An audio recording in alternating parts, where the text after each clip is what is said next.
पल भर में इतना बड़ा हादसा हो जाएगा नेहा को पता ना था। 2 घंटे पहले ही तो प्रतीक ने खाना खाया था। फिर वो बिछावन पर पेन और कलम लेकर बैठ गया। उसने नेहा से कहा था कि वो और किट्टू सो जाएं, उसे कुछ हिसाब लिखना है, उसके बाद ही वो सोएगा। नेहा जब सवेरे जगी तो उसने प्रतीक को जगाना चाहा, पर यह क्या, उसका तो शरीर ठंडा पड़ चुका था। प्रतीक का लिखा हिसाब उसकी जेब में रखा हुआ था। कल ही तो वह अपनी तनख्वाह लेकर आया था। एक कागज के राशन लिखा हुआ था और उसकी रकम अलग रखी हुई थी। दूसरे कागज में टुक्कू की स्कूल फीस व अन्य खर्चे लिखे थे और उनके लिए रुपए अलग कर दिए थे। प्रतीक आखिरी प्लान बनाकर चला गया।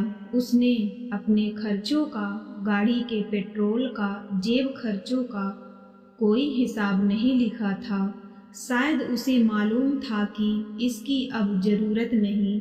नेहा ने प्रतीक का सूटकेस खोला। उसका सामान ज्यों का त्यों पड़ा था। उसे कोई भी चीज, सामान सलीके से रखना पसंद था। हर चीज की अपनी एक जगह थी। ऑफिस के कागजात रखने का एक ब्रीफकेस था। व्यक्तिगत चीजों का एक रजिस्टर था जिसके वह अपने और नेहा के निवेश, शेयरों, जीवन बीमा पॉलिसी से संबंधित जानकारी रखता था। दफ्तर से आते ही रजिस्टर लेकर बैठ जाता था। कई बार नेहा उसकी इस आदत से ऊब कर फटकार भी लगा देती थी। प्रतीक कहता, ये सब भविष्य के लिए हैं, तेरे लिए, मेरे लिए और हमारी टुक्कू के लिए। प्रतीक को प्लान करने की आदत थी। छोटी प्लानिंग, बड़ी प्लानिंग, रोजमर्रा की प्लानिंग ही उसकी जिंदगी थी। वह कहाँ भी करता था, बिना प्लानिंग जिंदगी कुछ भी नहीं है। जितने दिन जियो अपने अनुसार जियो। ये सीधी बहुत छोटी है और कामों का श्रृंखला बहुत लंबी। अपने सोचे हुए काम नहीं हुए तो मन में मलाल रह जाता है। इसलिए कामों को चुनना है। जितने जरूरी लगे उतने ही पूरे करने की कोशिश करो, बाकी छोड़ दो। वे तुम्हारे नहीं हैं, वे बस मोह हैं। इस मोह को त्यागना है। सचमुच तुमने मोह त्याग दिया प्रतीक, नेहा के मुंह से निकला। तुमने प्लान किया मुझे अकेला छोड़ने का। ऐसा स्वार्थी तुम्हारा प्लान निकला। तुम सिर्फ अपना प्लान किया, मेरी जिंदगी का प्लान करके जाते। इसी सूटकेस में ऑफिस से आने के बाद वो अपना पर्स रखता था। नेहा ने सूटकेस खोला, उसे पर्स मिल गया। नेहा ने पर्स खोला। एक रंगीन पासपोर्ट साइज के प्रतीक का आइडेंटिटी कार्ड देखते ही नेहा के आंखों से आंसू निकलने लगे। कहते हैं, जीवन मरण प्रकृति के हाथ है, आदमी चाह कर भी कुछ नहीं कर सकता। नेहा सोचने लगी, प्रकृति की कितनी बड़ी बेईमानी है ये।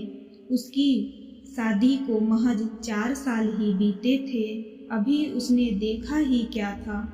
क्यों उसका सुख चैन छीन लिया? उसका कसूर ही क्या था?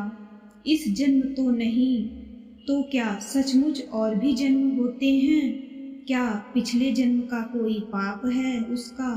नेहा के मम्मी पापा उससे समझाया, बेटी पाप धर्म कुछ नहीं है। कौन कहता है तुम्हें किसी पाप का फल मिला है? किसी के हिस्से में फूल आते हैं तो किसी के कांटे। जिसके हिस्से में कांटे आते हैं वो संघर्षशील है, हो जाता है। हिम्मत से काम लो, अपने आप को मजबूत बनाओ। ये दुख क्या एक दिन का है जो सुबह होते सब ठीक हो जाएगा, या किसी दवा द्वारा छुटकारा मिल जाएगा।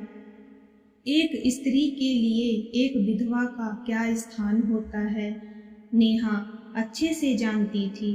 नेहा को अच्छे से याद था उसके गांव में दूर के रिश्ते के भाभी हुआ करती थी। वह बाल विधवा थी। उसका बाल मुड़वा दिया था। एक सादी धोती पहनती थी। एक अंधेरे कमरे से मंदिर तक का ही उनका सफ़र था। किसी शुभ काम में आने से उनके लिए मनाही थी। उनकी परछाई से लोग दूर भागते थे। नेहा भी अब एक विधवा थी। प्रतीक के दाह संस्कार में उसकी सास ने चूड़ी तोड़कर पानी में फेंक दी। बिंदी और सिंदूर धुल गया था। नेहा भी थी, सोच रही थी कि लोग अब उससे घृणा करेंगे, घर से और समाज से कट कर रह जाएगी। अब तो यही उसका हश्र है। क्या वह इस स्थिति को स्वीकार कर ले? नहीं, यह एक बुज़दिली होगी। वह नए जमाने की लड़की है। वह दुनिया का सामना करेगी। वह गांव की भाभी नहीं बनेगी। जिंदगी में एक हादसा नहीं आता और भी आ सकते हैं, इससे भी बड़े। तो क्या वह इसी तरह हारते रहेगी? नहीं, नेहा ऐसा नहीं करेगी। उसने पर्स उसी तरह मोड़ कर रख दिया। फिर उसकी नज़र प्रतीक की लाई हुई चूड़ियों पे पड़ी। उन चूड़ी को देखकर फिर आंखें नम हो गईं। अब किसके लिए पहनूं? कौन देखेगा? ये सब सुहागनें पहनती हैं। जिसने इतने चाव से ये चूड़ियाँ लाई थी वही नहीं रहा, और न अब मैं सुहागन हूँ। उसकी आंखों से फिर आंसू टपकने लगे। एक पल के लिए वह निष्क्रिय हो गई। नेहा के पापा ने उससे कहा, हम कल पटना चले जाएंगे और तुम्हें भी साथ चलना है। नेहा ने कहा, माँ मुझे नहीं जाना। अगली सुबह नेहा ने अलमारी से सिल्क की साड़ी निकाली और पहनकर उसने एक बिंदी लगाई, मानो जैसे उसके जीवन में रोशनी की पहली किरण आ गई हो। उसने कहा, माँ मैं प्रतीक की कंपनी ज्वाइन कर रही हूँ। ऐसा कहकर वो वहाँ से निकल गई। प्रतीक जिस पोस्ट में था वही पोस्ट नेहा को मिला। सब ने उसका आदर सम्मान किया। जब वह घर आती है तब नेहा की माँ उससे कहती है, तुम्हें इस तरह नहीं रहना चाहिए। समाज क्या कहेगा? एक विधवा का जीवन सादा सरल होता है। नेहा ने कहा कि मैं विधवा का जीवन नहीं जी सकती। मेरी बेटी टुक्कू मर जाएगी। मुझे समाज की फिक्र नहीं है। मुझे मेरी बेटी को पालना है।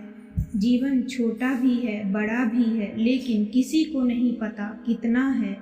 आज नेहा अपने फैसले से बहुत खुश थी और प्रतीक की यादें उसके साथ हमेशा थी।